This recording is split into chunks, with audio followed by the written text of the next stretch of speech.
This is Pet Life Radio. Let's talk pets.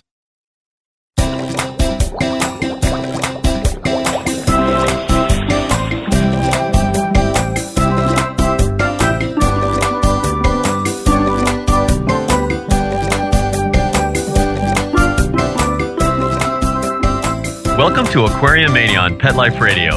I'm your host, Dr. Roy Anong, speaking to you from the University of Florida's Tropical Aquaculture Laboratory. Thanks for joining us.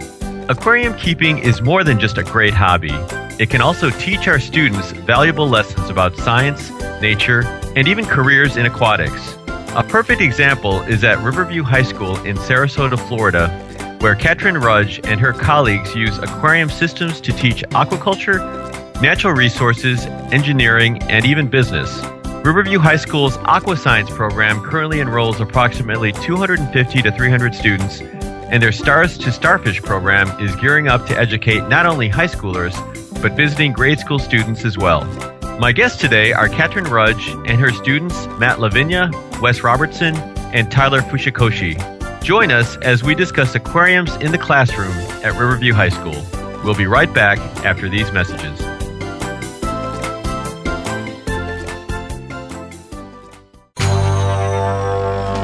It's designerpetsweaters.com. Hand-knitted designer sweaters for your precious pup or cool cat. Beautiful couture patterns for your pets, including custom-knitted formal wear, casual wear, yachting, and even sports-themed. Many designer pet sweaters include feathered tammy hats, top hats, and a lot of sparkle.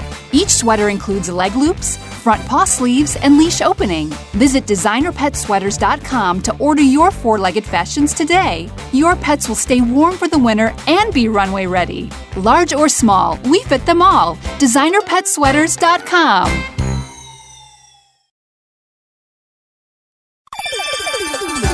Let's Talk Pets on PetLifeRadio.com.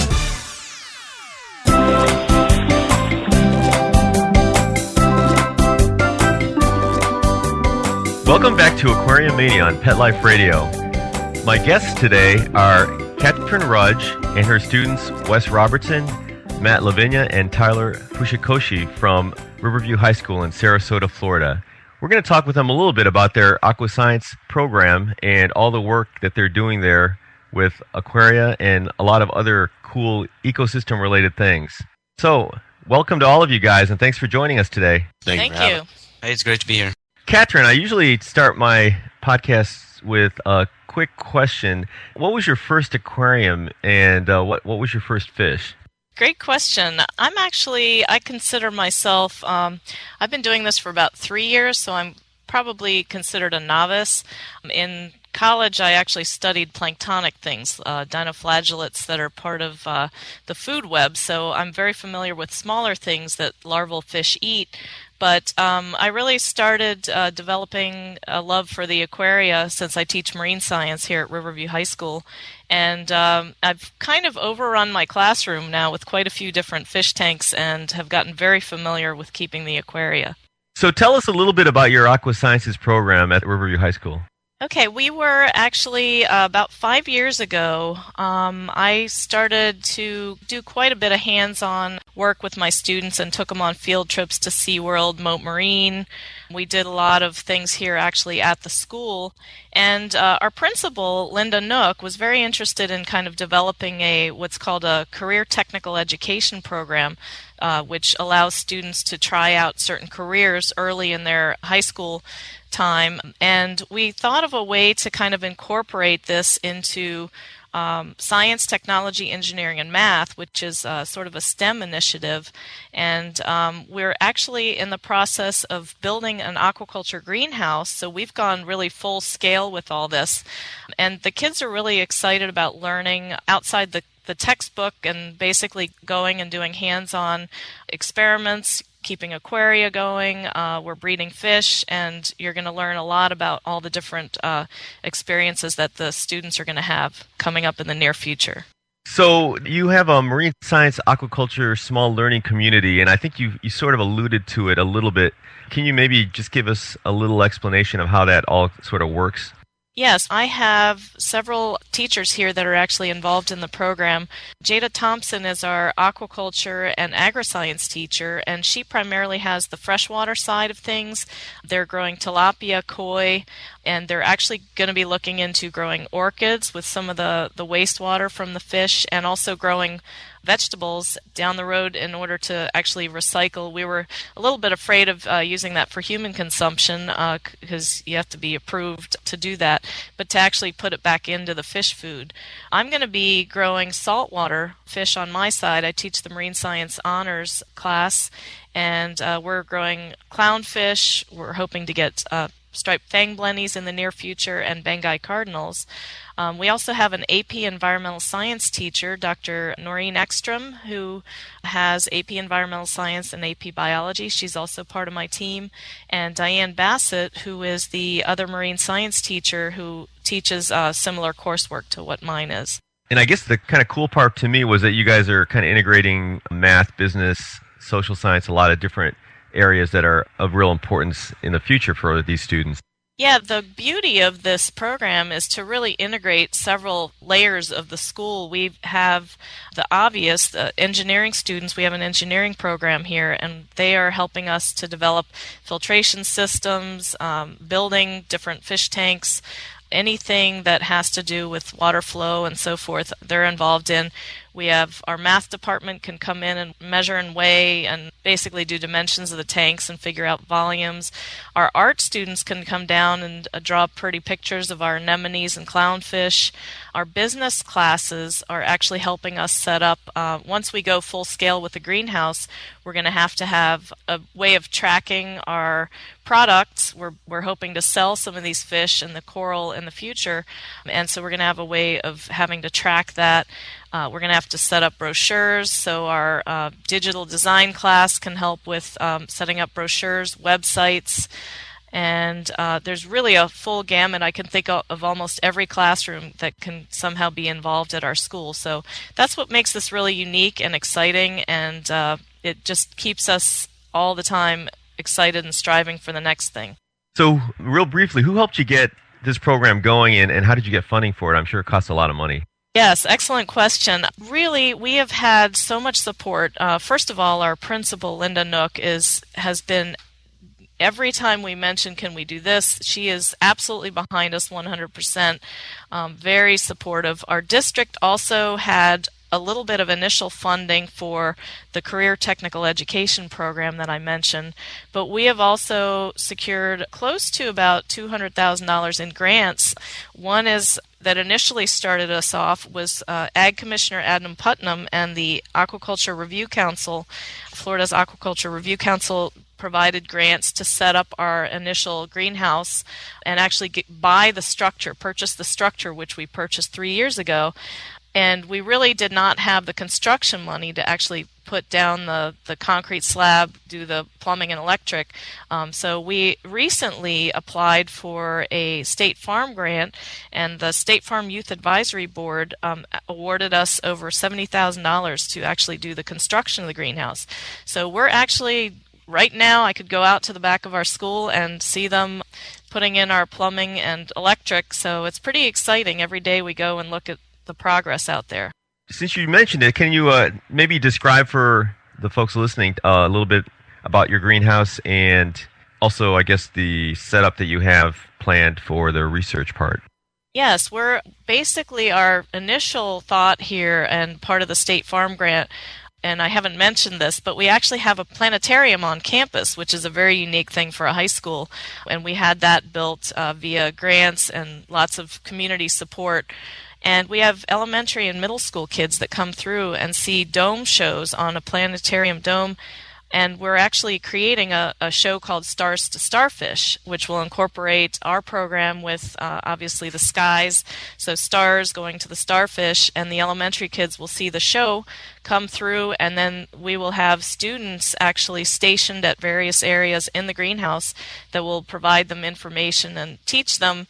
So kids teaching kids, that's really the push here. Half of the greenhouse will be freshwater, the other half will be saltwater. So I mentioned tilapia koi will be on the freshwater side, and we're going to be growing plants. Aquaponics will be part of that aspect of one half of the greenhouse. The other side will have coral, clownfish, Bengai cardinals, and we're hoping to breed striped fang blennies, and all of them have unique ways of breeding that we can teach and educate the kids as well as the elementary kids. So really there's a ton of learning that's going on in sort of a much more hands-on and much more fun way. So the students must be pretty integral to this. What are the students doing for this program and for the greenhouse, et cetera? They are actually really involved in all aspects of this, and one person cannot do all of this, so it's very much an integrated part of our school, and you're going to be hearing directly from some of those students everything from planning the systems, designing the systems, to building our different brood stock arrays that we're going to have set up so that our clownfish parents are comfortable and ready to breed, and taking those eggs and actually growing them, growing the food that they eat when they're in larval form, and they're helping to figure out, okay, how are we going to give these tours to the elementary kids? What are we going to teach them? It's really a kid-driven program, and that's the beauty of how this is all functioning. And so they're learning A to Z, filtration, how to run a fish tank, all the way to, what's a mangrove, what's, all aspects of marine science, as well as engineering and all the other technology that I mentioned. So it sounds like there's quite a bit going on there. How did you actually get the expertise to even try to begin something like this? There's so many facets to it that are really pretty technical. Yeah, I sometimes I bite off a little more than I can chew, so it's been, I try to slow myself down. But basically, I have a master's degree from University of Maryland and studied marine estuary and environmental sciences, basically nuisance algae species that are in Chesapeake Bay. And so I've always been interested in the planktonic form of what you could consider fish food. And years ago, I remember in graduate school thinking that it would be awesome to kind of crack the nut, so to speak, of how to actually get these fish to breed. And only about 10% of marine fish are aquacultured or maricultured, which is the saltwater version at this point. And there are so many more that are difficult to breed. So it's kind of morphed into this bigger program as we developed and started to, get out and talk to we have many advisory board members as well, who I haven't mentioned. Moat Marine, University of Florida's Tropical Aquaculture Lab, where you are, Roy, and also New College is one of our partners, Pritzker Marine Lab, Hillsborough Community College. So we have many experts that have kind of sat down with us, and they kind of put the reins on what we're doing and basically tell us and steer us in the right direction. I have a lot of good ideas, and I get excited about things, and I really like to see that move forward. And in some ways, this has moved forward very, very rapidly, which it's tough to keep up with, but the excitement kind of drives you and keeps you going. Well, I was pretty impressed when I went down there just the other day, and you guys are definitely doing a lot, even though the greenhouse isn't completed yet. Let's hear it from some of your students right now. Let's start with Matt. Matt, how do you like being part of this program, and what are you getting out of this? Hey, Roy. I think it's great. I mean, I've been around aquariums almost my whole life. Just started being a reef hobbyist not like 2 or 3 years ago. I think working in a greenhouse at school is the best thing.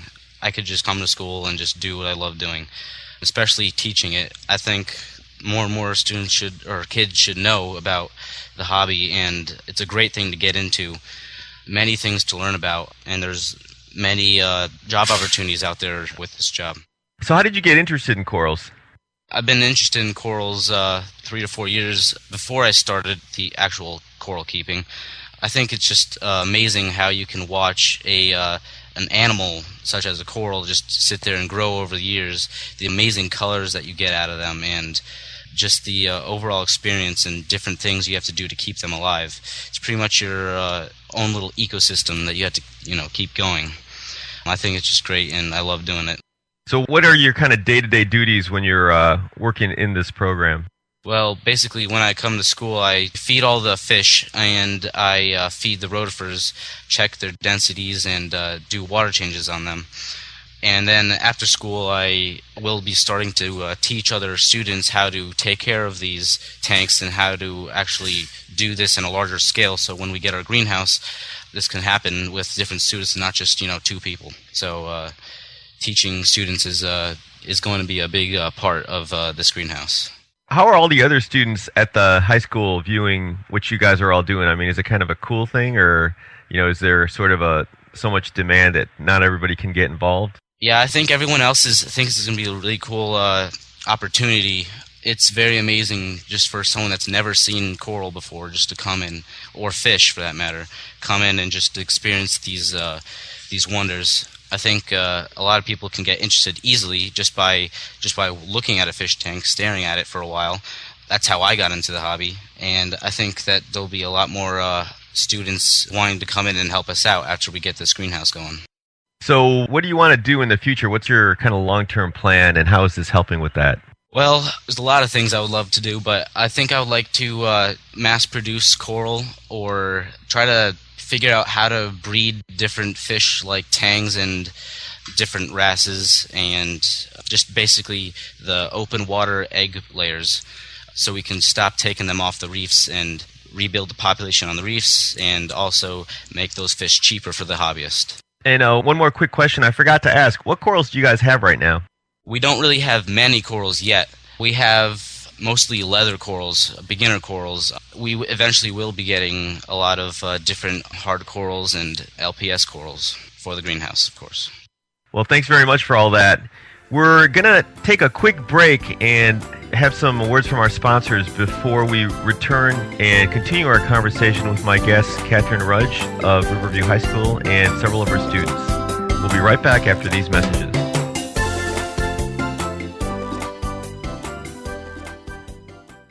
Hi, I'm Dana Humphrey, the founder of Whitegate PR. We have been specializing in PR and marketing in the pet industry for over 10 years. If you have a pet product or service you would like to promote, give us a call. We can help create awareness for your brand on TV, radio, magazines, newspapers, and blogs. Feel free to reach me directly at 619-414-9307 or learn more on our website at whitegatepr.com or follow us on Facebook.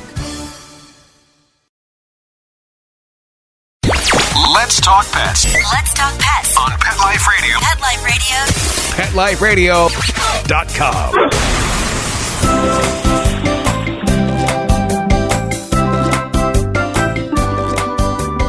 We're back and continuing our discussion with my guest, Katrin Rudge of Riverview High School in Sarasota, Florida, and 3 of her students, Wes Robertson, Matt LaVigna, and Tyler Fushikoshi.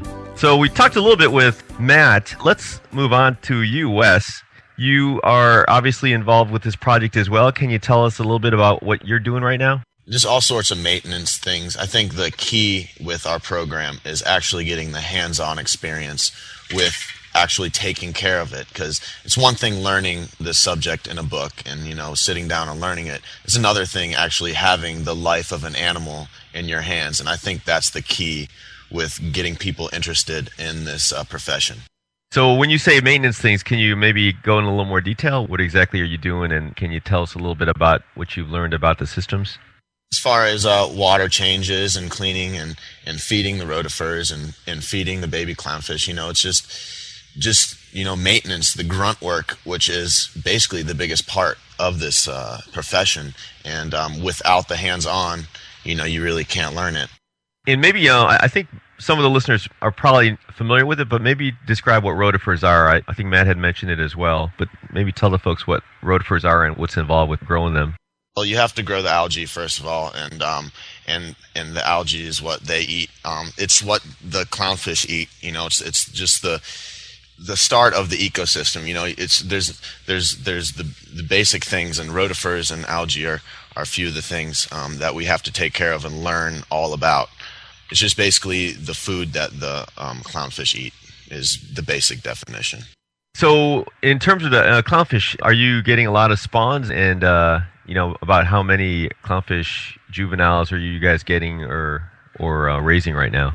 Well, we're actually starting to get the clownfish settled in. It takes a while for them to get settled in and comfortable with their surroundings. But yeah, we're starting to get day-to-day laying of eggs. As of now, we have one that we're ready to start hatching out. We have a hatching coming right out. There's 50 to 100 right now as we speak in the wet room, hatching away. Have you named them yet, or are you going to wait till they're hatched out? The right side is Nemo, and the left side is Marlin. Okay, good. Yeah, I thought that might be the names you chose.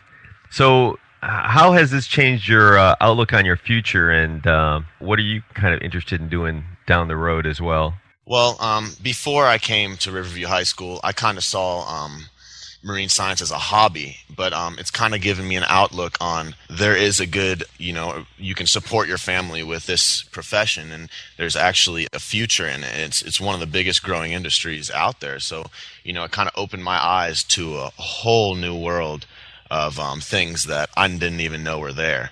So what are some of those things, and maybe what are some options you're considering in the future for a career? Well, I'm interested in basically exactly what we're doing here. In my future, I plan on building a greenhouse, doing all sorts of aquaponics, like she said, breeding Banghai cardinals, doing clownfish, doing coral, doing orchids, all of the above. It entices me beyond belief.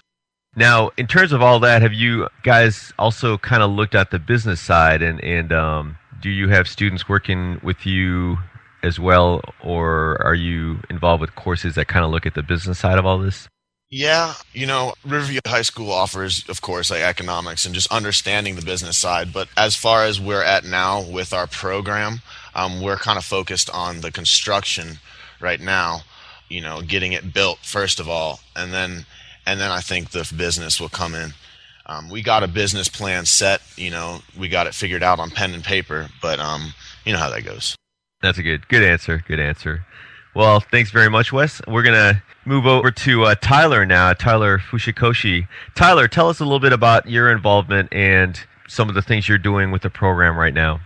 Well, I'm the CTE program coordinator intern, so I kind of get to work with aquaculture programs and also the engineering programs and planetarium things. And so I just kind of had a hobby of marine science a little bit, and then till I really got into the class and in the classroom and learning all about the stuff, it really got me interested and really got my passion for this program. And since then, I've been applying the engineering program and the Aquascience programs together, building stands for tanks, getting other engineering students to design filtration parts and manufacturing, because we have a whole manufacturing facility here at Riverview, and we have that at our disposal for the aquaculture program to use, which is really cool. What is CTE again? CTE is Career Technical Education. And in terms of your manufacturing, what specific items are you manufacturing there? Well, we have some reactors and other skimmers and filtration parts that parts break, loose parts, and we can actually manufacture whole products, but we mostly do skimmer and protein skimmer and reactor parts for the filtration systems. So what are you looking at doing in the future, and how is this program helping kind of determine or shape what you may be doing? Well, to me, marine science and aquascience is fun. So I'm an engineer by heart, and that's what I always planned on doing. That's my future career.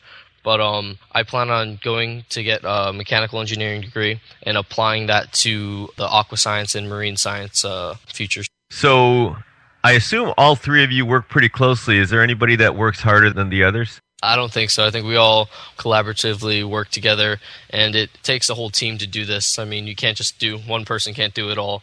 We all work together. We all spend long hours after school, before school, during school, trying to get this whole thing going because, we all have a real strong passion for it, and we all want to see this program succeed. So you three are obviously pretty integral. How many other students would you say are spending as much time or much involvement as you, in addition to Mrs. Rudge, of course? Well, I mean, us three I think it's our goal to see this through. We don't want to graduate. We don't want to get out of here until this thing is complete and up and running. But there's so many student volunteers and other people who just love this program also, and they're all involved in helping maintain and take care of all the programs.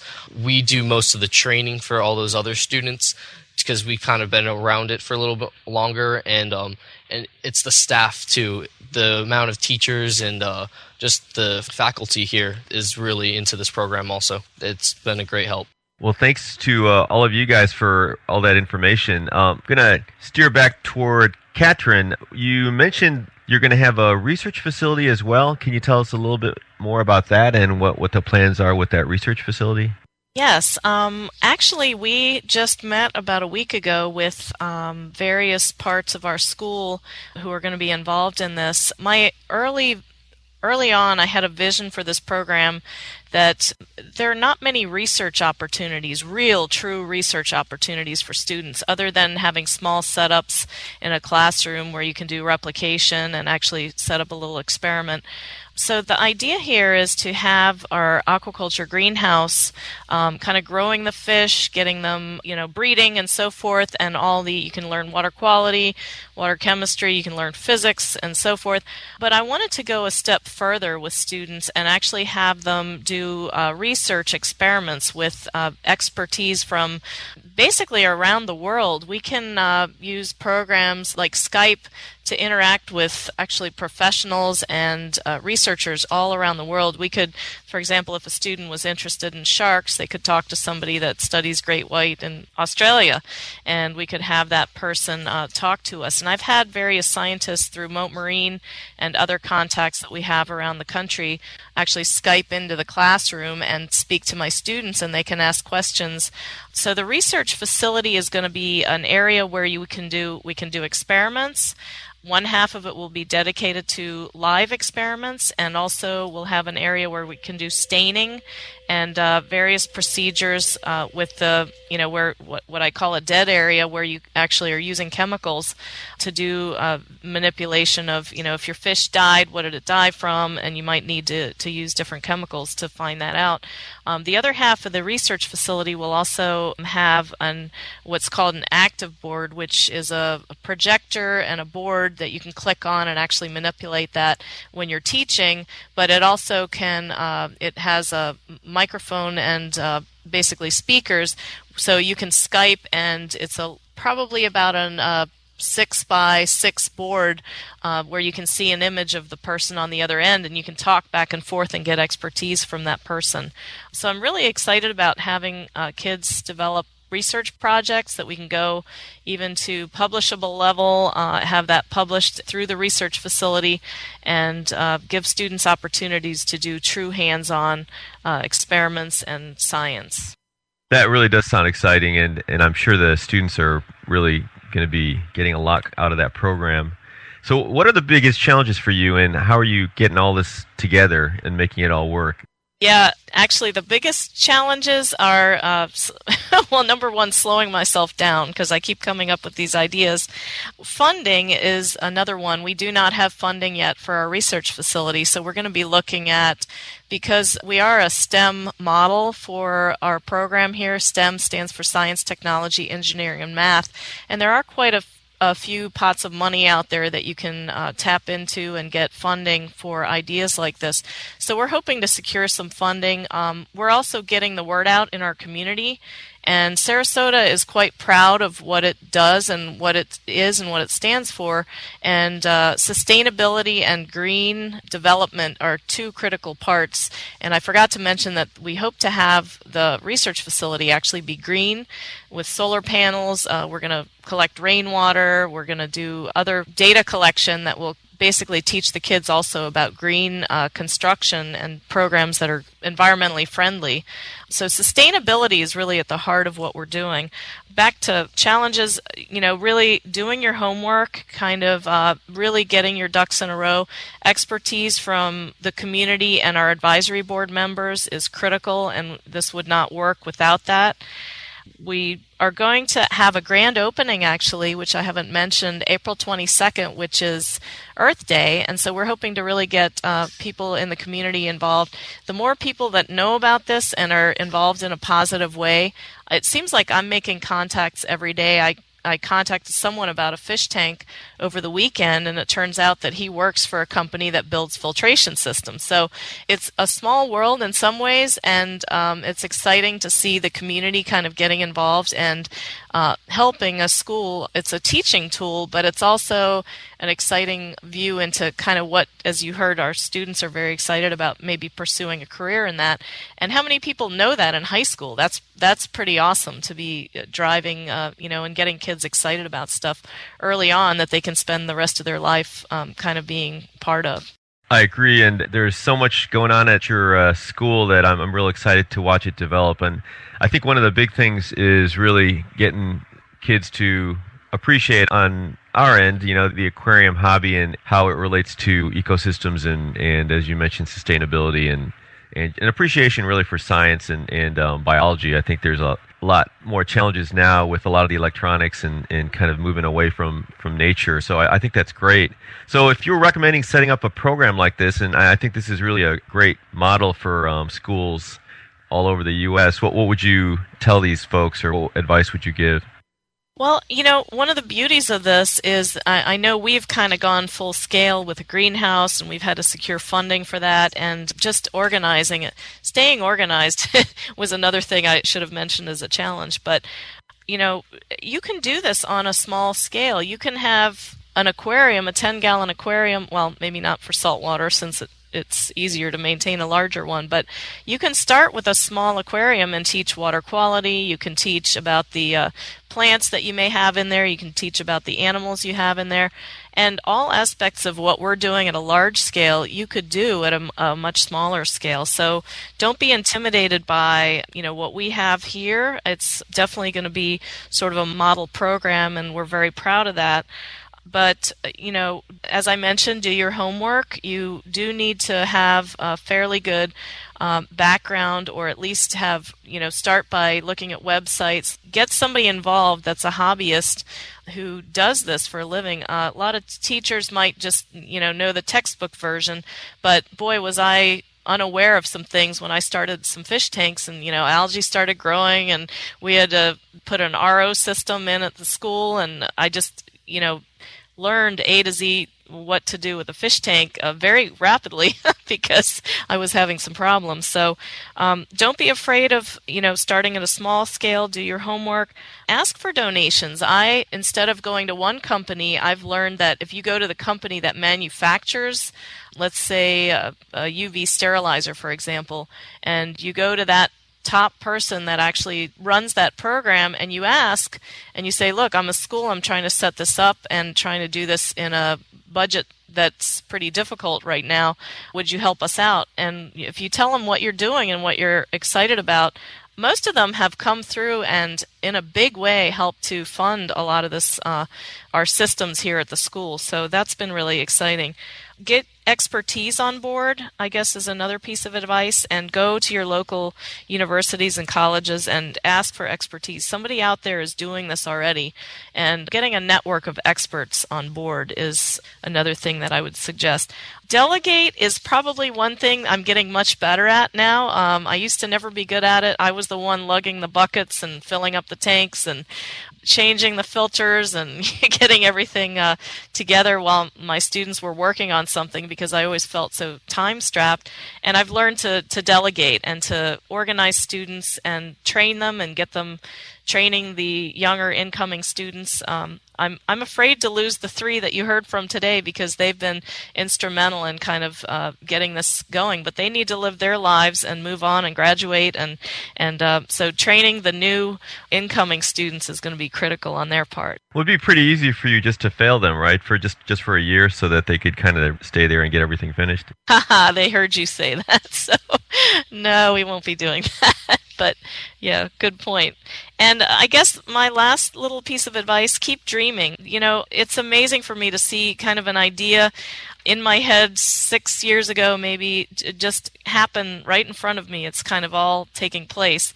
So it's scary on the one hand, but on the other hand, keep dreaming, keep vision going, and just stay excited about things, stay positive, and the sky's the limit. One more real quick question. You think you have a lot more students that are keeping Aquaria now as a result of this program?